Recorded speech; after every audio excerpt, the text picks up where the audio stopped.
MS SQL server च्या काही different services आहेत. सर्व्हिसेस इन द सेन्स की आपण MS SQL सर्व्हर फक्त इन्स्टॉल केलं तर त्यानंतर पण आपल्याला काय काय गोष्टी सेपरेटली इन्स्टॉल कराव्या लागतात.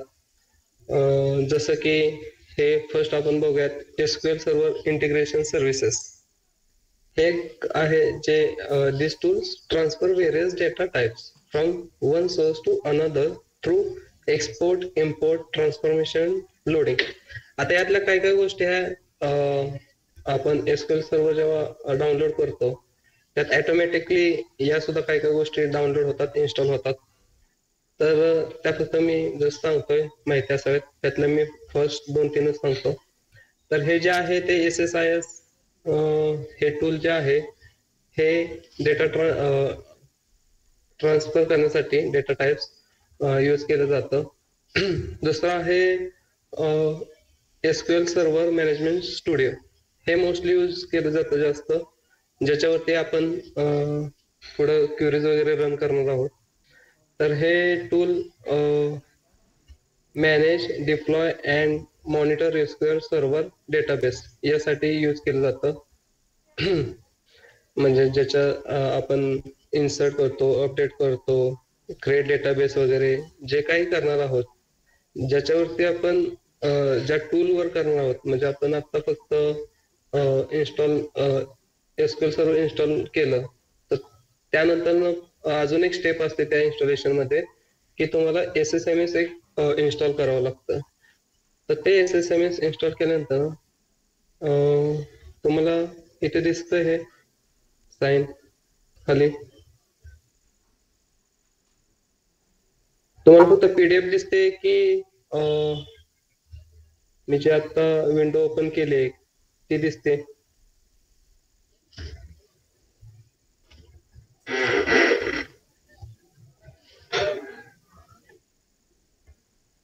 एक मिनिट मी तुम्हाला दाखवतोय.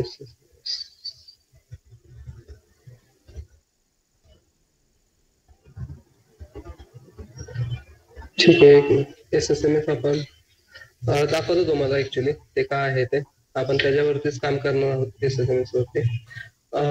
हे आहे ते SQL server data quality services आहे. जे डेटा स्टँडर्डायझेशन करेक्शन साठी यूज केलं जातं. डुप्लिकेशन वगैरे रिमूव्ह करण्यासाठी त्यासाठी ते यूज केलं जातं. असे भरपूर आहेत सर्व्हर, त्याला आपण सर्व्हिसेस आणि टूल्स वगैरे असंही म्हणलं जातं.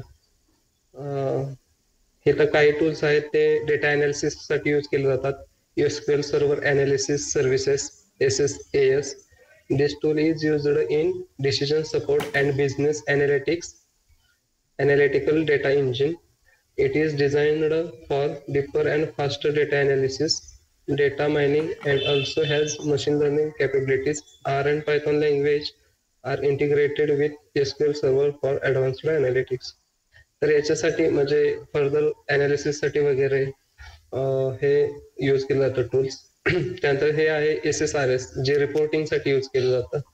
It has decision making capabilities as well as a set of tools and services for creating, deploying, and managing reports. Hadoop is integrated with this tool. तर याला Hadoop इंटिग्रेटेड आहे. वरती याच्यासाठी R आणि Python लँग्वेज या integrated आहेत SSAS साठी, analysis साठी आणि रिपोर्टिंग साठी Hadoop. हे बाकी आहेत भरपूर, तर ते तुम्ही बघून घ्यानंतर. तर आपण आता SQL सिंटॅक्स हे बघा. आता SQL database मध्ये most of the action you need to perform on a database are done with SQL statement. The following SQL statements select all the records in the customer statement. आता most of the SQL मध्ये select ही command use केली जाते.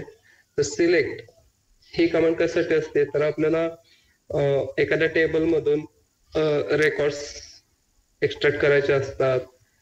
तर सगळे records extract करायचे आहेत की त्यातले काहीच करायचे आहेत वगैरे, तर ते त्यात क्वेरी मध्ये थोडे चेंजेस असतात. आता इथं सिलेक्ट स्टार फ्रॉम कस्टमर्स आता कस्टमर्स हा एक टेबल झाला आणि स्टार हे याच्यासाठी असतं की तुम्हाला कस्टमर्स या टेबल मधील सर्वच रेकॉर्ड्स हवेत, तर त्यासाठी स्टार यूज केलं जातं.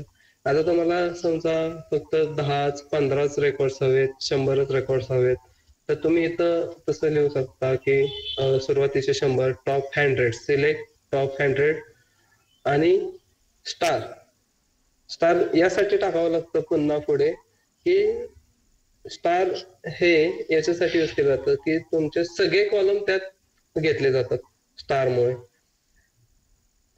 त्यासाठी तुम्ही जर 100 रेकॉर्ड्स हवेत, पण 100 रेकॉर्ड्स त्यातले सगळेच कॉलमच्या व्हॅल्यू हवेत, सर्वच कॉलम जे काय आहेत, 5 असतील कॉलम्स, 10 असतील, सर्वांचे, तर तुम्हाला तिथे सिलेक्ट टॉप 10 स्टार असं टाकावं लागतं फ्रॉम टेबल नेम कस्टमर्स.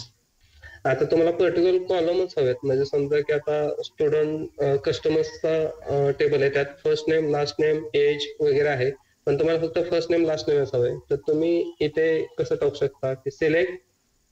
आता तुम्हाला सर्वच कस्टमरचं फक्त फर्स्ट नेम आणि लास्ट नेम हवंय, तर तुम्ही कसं टाकाल इथे, तर सिलेक्ट ब्रॅकेटमध्ये फर्स्ट नेम किंवा select first name comma last name from customers असं टाकलं तर तुम्हाला फक्त फर्स्ट नेम आणि लास्ट नेम या 2 कॉलम मधले पण सर्वच कस्टमरचे रेकॉर्ड्स तुम्हाला मिळते. तसंच तुम्हाला टॉप 100 या टॉप 100 कस्टमरचे फक्त फर्स्ट नेम लास्ट नेम पाहिजे, तर सेम सिलेक्ट टॉप 10 ब्रॅकेटमध्ये first name comma last name from customers. ते आपण खाली बघूयात प्रॅक्टिस करताना. तर मला हे सांगायचं होतं की फक्त सिलेक्ट हे तुम्हाला यूज करावंच लागतं एसक्यूएल मध्ये. आता keep in mind that SQL keywords are not case sensitive. म्हणजे एसक्यूएलचे जे काही कीवर्ड्स आहेत ते केस सेन्सिटिव्ह नाहीत, म्हणजे की स्मॉल लेटर हे कॅपिटल लेटर वगैरे. तर सिलेक्ट स्मॉल लेटर मध्ये घेतलं आणि कॅपिटल लेटर मध्ये जर घेतलं तरी ते सेमच झालं असं. त्यामुळे SQL keywords are not case sensitive. In this tutorial we will write all SQL keywords in upper case. ठीक आहे, आपण अपर केस यूज करूया. कारण अपर केस काय यूज केले जातात मोस्टली, तर ते आपल्याला आयडेंटिफाय करायला किंवा रीड करायला इझिली जातात, म्हणून अपर केस मोस्टली यूज करतात कीवर्ड्स. कीवर्ड्स म्हणजे काय, जे हे सिलेक्ट जे मी बोलतोय ते कीवर्ड्स, वेअर जे काय आहेत ग्रुप बाय वगैरे ते कीवर्ड्स, ते मोस्टली अप्पर केस मध्येच आपण लिहायचे, कारण जेणेकरून आपल्याला ते सहज दिसतात वगैरे, आपल्याला क्युरी लिहिताना सुद्धा मग इझी पडते, रीड करताना इझी पडते त्यासाठी. आता सेमिकोलॉन आफ्टर एसक्यूएल स्टेटमेंट. काय काय जे डेटाबेस सिस्टम्स आहेत ओरेकल वगैरे, तर काय काय डेटाबेस सिस्टम मध्ये जेव्हा आपण एसक्यूएल चे क्वेरीज लिहितो, ओरेकल मायस्क्यूएल असू द्यात, तर तिथं एव्हरी सेंटेन्स नंतर तुम्हाला सेमिकोलॉन द्यावा लागतो. तसं आपण जे आता एसक्यूएल सर्व्हर यूज करणार आहोत, तर तिथं तुम्हाला एव्हरी सेंटेन्स नंतर सेमिकोलॉन द्यायची गरज नाही. तुम्ही पूर्ण तुमचं एकदा जे काही कोड आहे, क्वेरी आहे तुमची, एकदा काय झालं की एंडला दिला तरी चालेल. We will use semicolon at the end of each SQL statement. each SQL स्टेटमेंटची गरज नाही आपल्याला. आता some of the most important SQL commands. आता इथे आपण फक्त थोडक्यात तुम्हाला सांगूयात, खाली आपण सगळ्या डिटेल मध्ये बघूयात. सिलेक्ट ही extract data from a database. Update ही जी कमांड आहे ती updates data in a database. म्हणजे काय की समजा आपल्याला काय व्हायचं, कॉलम तुम्हाला ऍड करायचं असेल किंवा एखादी व्हॅल्यू चेंज करायची असेल, अपडेट करायचे, म्हणजे समजा एका ठिकाणी माझं नाव आहे डेटाबेस मध्ये एका कॉलम मध्ये संदीप, तर मला ते अपडेट करायचे, चेंज करायचे. मला ऍक्च्युली तिथं फक्त माझं फर्स्ट एसच ठेवायचं आहे वगैरे, तर त्यावेळी आपण अपडेटचे कमांड यूज करू शकतो.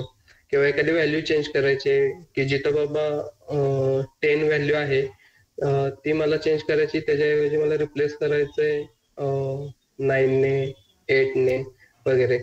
तर अशा रिप्लेस साठी वगैरे तुम्ही अपडेट ही कमांड यूज करू शकता. Delete data from a database. तर आपल्याला एखादी रेकॉर्ड्स डिलीट करायचंय, तर ते तुम्ही डिलीट करू शकता. म्हणजे कसं की आता स्टुडंटचा टेबल जर घेतला तर स्टुडंट टेबलमध्ये ज्या स्टुडंटचे मार्क्स 30 पेक्षा खाली आहेत, 30 पेक्षा लेस आहेत ज्यांचे मार्क्स, ते रेकॉर्ड्स डिलीट करायचे.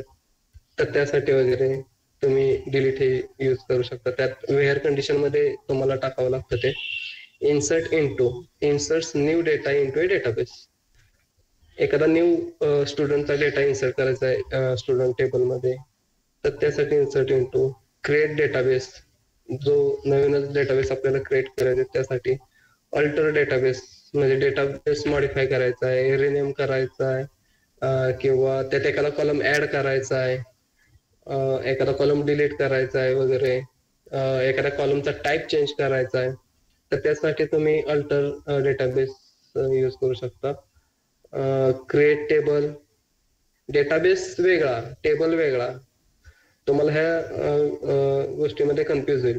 डेटाबेस तुम्हाला मग असे सांगितलं की एक पूर्ण कॉलेज हा एक आपण समजा डेटाबेस म्हणला, तर त्याच्या अंतर्गत स्टुडंट हा एक टेबल झाला, स्टाफचा एक टेबल झाला, ज्या स्टाफच्या इन्फॉर्मेशन असतील, डिपार्टमेंट हा एक टेबल झाला ज्याच्या डिपार्टमेंटच्या इन्फॉर्मेशन आहेत, एक्झाम हा एक टेबल झाला, त्यात एक्झामचे काय असतील इन्फॉर्मेशन.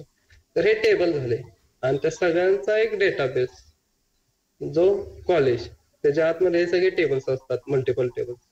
तर तुम्हाला आधी डेटाबेस क्रिएट करायला लागतो. आपल्याला MS SQL सर्व्हरला आधी डेटाबेस क्रिएट करायला लागतो आणि त्याच्या आतमध्ये तुम्हाला कोणता टेबल क्रिएट करायचा आहे ते हे क्रिएट टेबल कमांड यूज करून. त्या टेबलमध्ये मग आता तुम्हाला अल्टर टेबल, टेबलचं नाव चेंज करायचं किंवा तुम्हाला ऍड करायचं आहे एखादा कॉलम किंवा काय असेल ते यामध्ये आहे. ड्रॉप टेबल म्हणजे तुम्हाला टेबल डिलीटच करून टाकायचं आहे, डिलीटेड टेबल, त्यासाठी आहे. क्रिएट इंडेक्स, क्रिएट अन इंडेक्स सर्च की, म्हणजे इथं तुम्हाला इंडेक्स हे याच्यासाठी यूज केलं जातं. समजा आता लास्ट डेटा आहे आणि स्टुडंटचाच डेटा आहे समजा, आणि आपल्याला आता त्याच्यावर काहीतरी प्रोसेस करायची आहे, आपल्याला समजा फक्त त्यातले हाय मार्क्स वालेच स्टुडंटचा डेटा एक्सट्रॅक्ट करायचा आहे आणि स्टुडंटचा डेटा समजा लाखोत असेल, कोटीमध्ये असेल, काही असेल, तर त्या डेटावरती एखादी क्युरी प्रोसेस करायला खूप वेळ लागतो. एखादी कॉम्प्लिकेटेड क्युरी असेल समजा, मी आता तुम्हाला साधी सांगितली पण एखादी कॉम्प्लिकेटेड असेल, तर ते एक कोणता तरी एक किंवा दोन समजा हे असतील, कॉलम असतील, की त्या कॉलमला घेऊन मोस्टली ती क्युरी रन होत असते.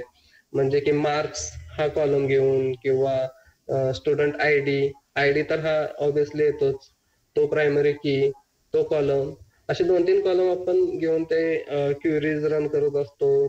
तो कॉलम मोस्टली यूज केला जातो सब क्युरी मध्ये वगैरे. तर त्या टाइम मध्ये ते प्रोसेस फास्ट होण्यासाठी तुम्हाला इंडेक्स लावावा लागतो प्रत्येक कॉलम वरती. म्हणजे तुम्ही सर्व कॉलम वर नाही लावू शकत, तुम्ही 2-3 कॉलम वरती लावलात तरी बस होतं. त्यासाठी हे क्रिएट इंडेक्स असतं, जेणेकरून तुमची प्रोसेस फास्ट होईल. जे काही एक्झिक्युशनची प्रोसेस आहे वगैरे त्यासाठी इंडेक्स लावला जातो. ड्रॉप इंडेक्स, तुम्ही इंडेक्स काढू शकता. खाली आता SQL डेटा टाइप्स म्हणजे काय की जे कॉलम्स आहेत, आता मार्क्स कॉलम मध्ये आपण मोस्टली तर नंबरच असतात. दुसरा लास्ट नेम, फर्स्ट नेम मध्ये आपले सगळे नेम म्हणजे स्ट्रिंग फंक्शन मध्ये असतात, कॅरेक्टर मध्ये असतात. तर ते डेटा टाइप्स आहेत ऍक्च्युली. तर how to use data types? We are required to specify the data types in advance for each column of a table to ensure which type of data it can be stored. म्हणजे तुम्हाला आधीच तो data type define करायला लागतो. ज्यावेळी तुम्ही create table करता, त्या क्रिएट टेबल मध्ये त्या कमेंट मध्ये त्या क्युरी मध्ये तुम्हाला पुढं कॉलमची नावही टाकायला लागतात. म्हणजे क्रिएट टेबल एवढंच म्हणून टेबल क्रिएट होत नाही.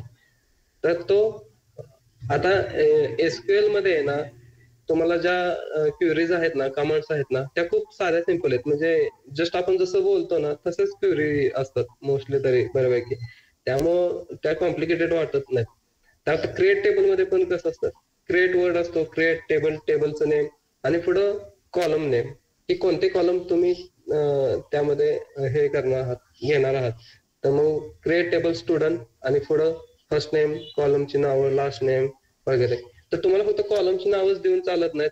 तर ते कॉलम मध्ये तुम्ही कोणत्या टाईपचा डेटा स्टोअर करणार आहात. समजा आता नेम आहे, तर त्यामध्ये तुम्ही कॅरेक्टर सेव्ह करणार आहात. म्हणजे आपले नेम असतात लेटर मध्ये वगैरे.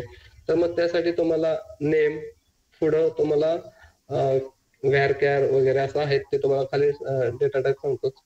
तर ते तुम्हाला द्यावं लागतं. त्यासाठी हे इम्पॉर्टंट आहे. सुरुवातीलाच तुम्हाला तो डेटा, मग त्यानंतर तुम्ही जेव्हा डेटा इन्सर्ट करता, नंतर टेबल क्रिएट झाल्यानंतर तुम्ही डेटा इन्सर्ट करता, त्यावेळी ऑटोमॅटिकली ते तोच टाईप तुम्हाला घेतला जातो. समजा आता नेम आहे, त्यात तुम्ही व्हॅरकॅर आहे, तर ते त्याच टाईपचा डेटा सेव्ह होणार. तुम्ही तिथं डेट टाईप इन्सर्ट करायचा प्रयत्न केला तर ते होत नाही, ते तर एरर येतं ते. तर त्यासाठी आधी स्पेसिफाय करायला लागतो डेटा टाईप तुम्हाला प्रत्येक कॉलमचा. The data type specifications also prevents the user from entering any unexpected or invalid information. Okay. When we assign the appropriate data type to a column, we can make efficient use of memory by allocating only the amount of system memory required for the data in the relevant column. आता त्याही मध्ये व्हॅरकॅर एवढं देऊन चालत नाही. तर व्हॅरकॅरच्या पुढे म्हणजे डेटा टाईपच्या पुढे तुम्हाला कॉलम मध्ये त्याची साईज टाकायला लागते. म्हणजे की 50 लेटर्स आहेत की 100 लेटर आहेत एका नेम मध्ये. म्हणजे माझं नेम आहे संदीप, तर 5 लेटर. तर मग मी नेम मध्ये कोणाचे 10 असतील, कोणाचे 8 असतील लेटर्स. तर मग आपण व्हॅरकॅर म्हणजे नेम, व्हॅरकॅर आणि ब्रॅकेट मध्ये आपल्याला 20 किंवा 30 टाकावं लागतं, जेणेकरून एरर येत नाही. समजा आपण 5च टाकलं आणि एखाद्याचं नेम असेल 6 लेटर्स वगैरे, 10 लेटर्स, तर ते इन्सर्ट होणार नाही तिथं. तर त्यासाठी आपल्याला पुढं ब्रॅकेट मध्ये तेही टाकावं लागतं. Allocating only the amount of system memory. ठीक आहे, साईज टाकावी लागते. We can use the following characteristics to define data type in SQL Server. The type of value, fixed or variable it represents. The storage space depends on the values which are a fixed length or variable length. इथं प्रत्येकाचे storage space वेगवेगळे आहे. म्हणजे bite मध्ये आपण म्हणतो ना, एका लेटरला 1 बाईट्स का 2 बाईट्स, न्यूमेरिकल मध्ये वेगळे बाईट म्हणजे डिफरंट बाईट्स मध्ये सेव्ह होतं वगैरे. तर तेही आपण खाली बघणार आहोत. Each storage value can be indexed or not. ठीक आहे. How SQL Server performs a comparison of value of a particular data types. ठीक आहे, आपण खाली बघूयात आता. Why use data types? मी तुम्हाला सांगितलंच काय यूज करायचं असतं ते. By taking a simple sign up page to create a new Google account only for reference purpose. This page shows the following input fields: first name, last name, username and password. These fields require the following data type characteristics. आता हे first name and last name, this fields should require only alphabets. आता इथे फक्त only alphabets required आहेत. तर त्या type मध्ये आपल्याला त्या पद्धतीने आपल्याला डेटा टाईप द्यावा लागतो त्या कॉलमला. युजर नेम, आता युजर नेम मध्ये मोस्टली आपल्याकडे अल्फाबेट्स, लेटर्स आणि पिरियड्स अशा टाईप मध्ये युजर नेम असतं. तर त्यावेळी आपण कोणता डेटा टाईप देऊ शकतो. पासवर्ड मध्ये पण मिक्स असतं असं. तर त्यासाठी आपल्याला ते डेटा टाईप डिफाईन करायचं. Some other examples are contact number. ठीक आहे, आपण आता डायरेक्ट बघूयात डेटा टाईप्स. आता एक्झॅक्ट न्यूमरिक डेटा टाईप काय आहे बघूयात. This data type will store exact numbers such as integer, decimal and money. जो काय एक्झॅक्ट व्हॅल्यू आहे न्यूमरिकल तर ते सेव्ह करण्यासाठी तो डेटा त्या टाईपचा डेटा त्या कॉलम मध्ये स्टोअर करण्यासाठी हे यूज केलं जातं. They have their own lower upper limit and memory requirements. They have their own memory needs as well as a lower and upper limits. It is also necessary to use the lowest data type to save memory requirements. For example, the byte data type can be used to store true or false values. SQL Server categorizes this data type into 9 types which are given below. ठीक आहे, आपण खाली बघूयात हे data types आहेत त्याचे exact numeric data टाइपचे. तर हा फर्स्ट आपण बघूयात, हा आहे byte. It is an integer type that allows us to store 0, 1 and null values. म्हणजे या डेटा टाइप मध्ये फक्त तुम्ही 0, 1 किंवा null या तीनच व्हॅल्यू स्टोअर करू शकता. तर याची लोअर रेंज आहे 0, अपर रेंज आहे 1 आणि स्टोरेज करताना हा किती साईज घेतं तर 1 बाईट घेतं. इथं आहे त्या पद्धतीचे आहेत. आता हे स्मॉल इंटिजर आणि हे टिनी इंट असं आहे. It allows us to store whole numbers from 0 to 255. म्हणजे तुम्ही यामध्ये 0 म्हणजे नल नाही sorry 0 to 255 he upper range आहे. यामधले नंबर तुम्ही सेव्ह करू शकता. तेही स्टोअर करताना 1 बाईट लागतं. हे आहे स्मॉल इंटिजर. इथं तुम्ही मायनस, इथे मायनस मध्ये जाऊ शकत नव्हता वरच्या डेटा टाइप्स मध्ये. आता इथं तुम्ही स्मॉल इंटिजर जे आहे स्मॉल इंट, इथं तुम्ही मायनस 32,768 टू प्लस 32,767 इथपर्यंतच्या व्हॅल्यू तुम्ही त्यामध्ये घेऊ शकता. तर त्यासाठीच वेगवेगळं आहे. असेच भरपूर आहेत. हे इंट आहे, बिग इंट म्हणजे सगळ्यात बिग व्हॅल्यू जे आहेत. मायनस हा आकडा आता तुम्हीच बघा. तर इथं सगळ्यात बिग व्हॅल्यूज सेव्ह करू शकता, स्टोअर करू शकता तुम्ही. यासाठी फक्त साईज इथं स्टोरेज साईज जास्त जाते. 8 बाईट पर्यंत तुमची स्टोरेज साईज घेतं ते. खाली आहेत हे डेसिमल डेटा टाइप्स. यामध्ये सुद्धा तुम्हाला इथे बिग व्हॅल्यूज दिसतील. इथे सुद्धा स्टोरेज जास्त घेतलं जातं, 5 to 17 बाइट्स घेतलं जातं. हे न्यूमेरिक आहे. स्मॉल मनी म्हणजे मनी टाइप आले, करन्सी व्हॅल्यूज आहेत इथे. करन्सी व्हॅल्यू हे 4 बाईट स्टोरेज घेतं, मेमरी स्टोरेज. स्मॉल मनी डेटा टाइप. इथं मनी डेटा टाइप हा बिग आहे, बिग करन्सीसाठी. हे 8 बाईट घेतं. अशा पद्धतीनं हे आहेत. त्यानंतर सेकंड आहे approximate numeric data types, float and real. Float data type, real data type. इथं सुद्धा बिग व्हॅल्यूज आहेत. It depends on n.48 bytes, 8 bytes. Precision 7 digit, 15 digit. इथं तुम्ही 7 डिजिट पर्यंत घेऊ शकता, इथं 15 डिजिट पर्यंत घेऊ शकता रिअल मध्ये. ठीक आहे, अशा पद्धतीने आहे. हे date and time data types आहेत. डेट डेटा टाइप्स हा या फॉर्मॅट मध्ये सेव्ह होतो. इयर YYYY-MM-DD या फॉर्मॅट मध्ये सेव्ह होतो.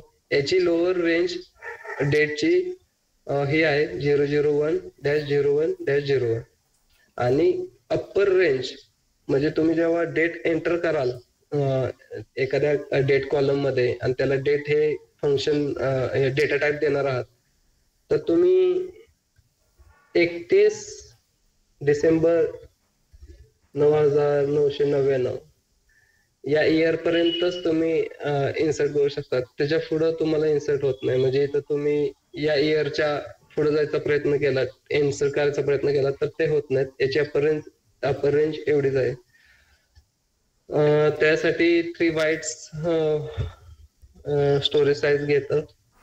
डेट टाइम मध्ये या फॉर्मॅट मध्ये सेव्ह होतं ते YYY MMDD आणि पुढे तुमचा हा टाइम आहे हे आवर साठी हे मिनिट आणि सेकंड. ठीक आहे. तर हे 8 बाइट्स स्टोरेज साईज घेतं. यानंतर आहे डेट टाइम 2.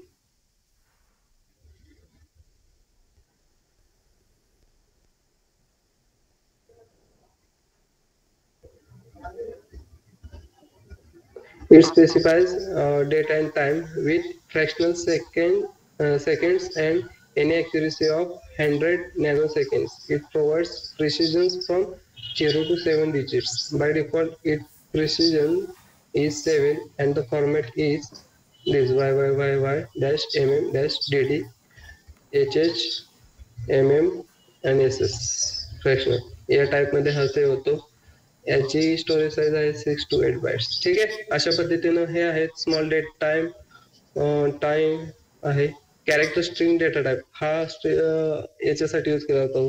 नेम वगैरे लेटर्स ज्याच्यात इन्क्लूड होतात त्यासाठी हे डेटा टाइप्स यूज केले जातात. हा आहे CHAR. It is used to store fixed length non Unicode character data. इथं 0 कॅरेक्टर टू 800 कॅरेक्टर पर्यंत तुम्ही स्टोरेज म्हणजे तुम्ही तेवढे लेटर्स घेऊ शकता. 8000 कॅरेक्टर्स पर्यंत तुम्ही घेऊ शकता कॅर मध्ये. इथं स्टोरेज आहे n bytes. Varchar, it is used to store variable length non-Unicode character data. 0 customer characters lower range आहे. 800 upper range आहे. n bytes plus 2 bytes. इथं तुम्हाला साईज जास्त घेतली जाते स्टोरेज साईज, कारण यामध्ये ऍक्च्युली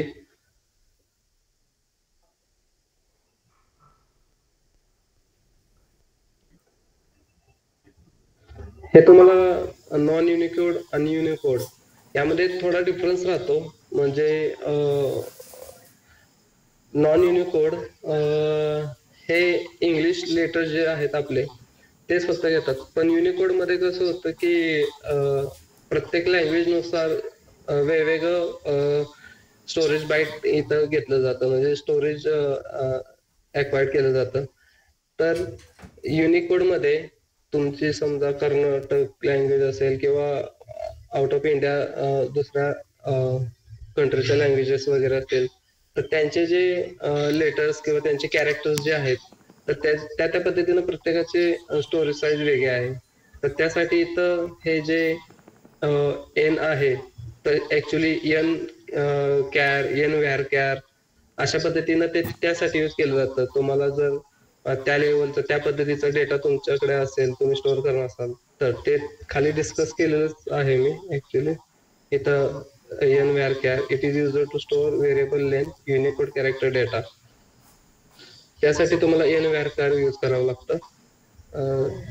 जर त्या तुमच्या कॅरेक्टर याच्यामध्ये वर्ड मध्ये वेगवेगळे कॅरेक्टर्स असतील, वेगवेगळ्या टाईपचे लेटर्स असतील लँग्वेज मधले, तर त्यासाठी एन व्हॅर कॅर यूज करावं लागतं. तर तिथं साईज इथं 4000 कॅरेक्टर्स फक्त घेतले जातात एन व्हॅर मध्ये. तेच तुम्हाला इथे व्हॅर मध्ये 8000 कॅरेक्टर्स मिळतील. इथे तुम्हाला जास्त कॅरेक्टर्स का मिळतात, कारण तुम्हाला इथं फक्त इंग्लिश लेटर्सच आहेत जे काय आहेत नॉर्मल हे. पण इथं इथं तुम्हाला एन व्हॅर मध्ये वेगवेगळ्या टाईपचे लेटर असल्यामुळं तुम्हाला प्रत्येक लँग्वेजचं वेगवेगळं लेटर असतं. त्याच्यासाठी प्रत्येक लेटरला ते बाईट म्हणजे स्टोरेज साईज जास्त घेतो, डबल 2 टाइम्स जास्त घेतं या इंग्लिश लेटरपेक्षा. इंग्लिश लेटरला कसं की 2 बाईट्स फक्त घेतलं जातं, म्हणून 8,000 कॅरेक्टर स्टोअर होऊ शकतात. तसं इथं ते 2 टाइम्स जास्त स्टोरेज साईज घेतं, त्यामुळे तुम्हाला लेटरची कॅरेक्टरची साईज इथं कमी होते, 400 ने कमी होते, असं आहे. तर त्यावेळी तुम्ही एनव्हीआरकेआर यूज करू शकता. आता दुसरा आहे binary. Binary means it is used to store fixed length binary storing. Lower range याची आहे 0 बाईट, अप्पर रेंज आहे 8,000 बाईट्स. बायनरी यूज कधी केलं जातं, जेव्हा आपण ट्रू अँड फॉल्स या दोनच लॉजिकल मध्ये आपण ज्या व्हॅल्यू घेत असतो, ट्रू किंवा फॉल्स, तर त्यावेळी आपण बायनरी यूज करतो. Where binary it is use to store variable length binary string.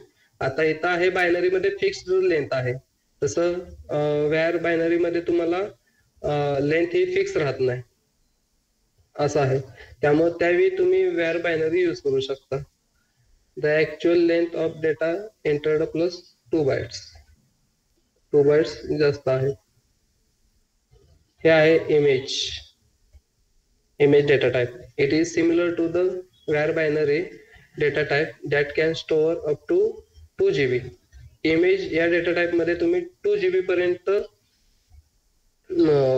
काय म्हणतात त्याला 2 GB पर्यंतचे इमेजेस वगैरे किंवा 2 GB पर्यंत तुमचा डेटा स्टोअर होतो.